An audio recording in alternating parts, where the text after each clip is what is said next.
હવે દીકરીના જન્મથી લઈને ગ્રેજ્યુએટ સુધીનો ખર્ચ સરકાર ઉઠાવશે। તો જાણી લો આ યોજના વિશે અને આ રીતે કરો અરજી।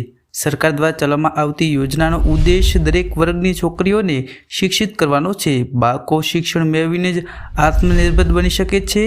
બાલિકા સમૃદ્ધિ યોજના કન્યાને શિક્ષિત કરવા માટે સરકાર દ્વારા સંચાલિત યોજના છે। તેની શરૂઆત 1993માં થઈ હતી।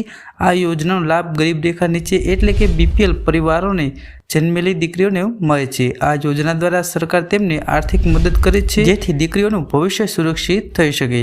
બાલિકા સમૃદ્ધિ યોજના દ્વારા છોકરીઓના માતા પિતા માટે તેમની દીકરીઓને શિક્ષિત કરવાનું સરળ બને છે। આ યોજના દ્વારા દીકરીઓના જન્મથી લઈને તેમના શિક્ષણ સુધીનો તમામ ખર્ચ સરકાર ઉઠાવે છે। આ યોજના હેઠળ પુત્રીના જન્મ પછી માતાને 500 રૂપિયાની આર્થિક સહાય આપવામાં આવે છે। આ પછી તેમને અભ્યાસ માટે દર વર્ષે શિષ્યવૃત્તિ આપવામાં આવે છે, જેમાં ધોરણ 1 થી 3 સુધી દરેક વિદ્યાર્થીને 300 થી વર્ગ 5 થી 10 શિષ્યવૃત્તિની રકમ 600, 700 અને 800 એમ 1000 રૂપિયા પ્રતિ વર્ષ આપવામાં આવે છે। જો તમે બાલિકા સમૃદ્ધિ યોજના માટે અરજી કરવા માંગો છો તો તમે ઓનલાઈન અથવા ઓફલાઈન બંને રીતે ફોર્મ ભરી શકો છો।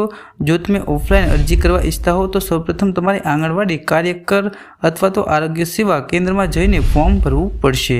બાલિકા સમૃદ્ધિ યોજના હેઠળ તમારી પુત્રીનું નામ રજીસ્ટર કરવા માટે તમારે ઘણા પ્રકારના દસ્તાવેજોની જરૂર પડશે। આમાં બાળકનું જન્મ પ્રમાણપત્ર પણ સામેલ છે। માતા પિતા અથવા તો સંબંધીનો આઈડી પ્રૂફ માટે તમે રેશન કાર્ડ, આધાર કાર્ડ, બેંક એકાઉન્ટ, પાસબુક વગેરેનો ઉપયોગ કરી શકો છો।